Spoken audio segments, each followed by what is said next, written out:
All right, for all of you going around on the internet telling people that they need to wash your chicken, y'all need to pay attention. You cannot just keep telling people to wash the chicken because they don't know what you mean. What you mean is rinse your chicken, but not everybody understands that. So by y'all going in people comment section saying you need to wash the chicken, you gonna have them poisoning themselves with Dawn dish soap. So since y'all done told some people to wash their chicken, now they putting Dawn dish soap on it.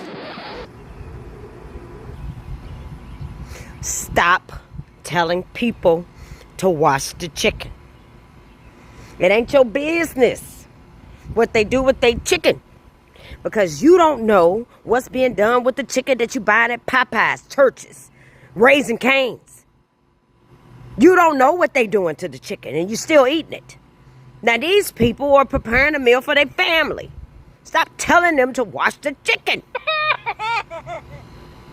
Ain't none of your business. And please understand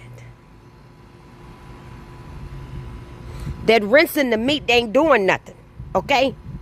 Now, you could boil it to get the nasty bacteria out of it before you cook it, because actual heat of boiling something will actually kill germs, okay? So when they cook it, and if they cook it for a long period of time at a right Fahrenheit degrees, they are killing bacteria. But for y'all just rinsing meat off, you ain't doing nothing. You just cross-contaminating. Gosh, y'all do too much on the internet.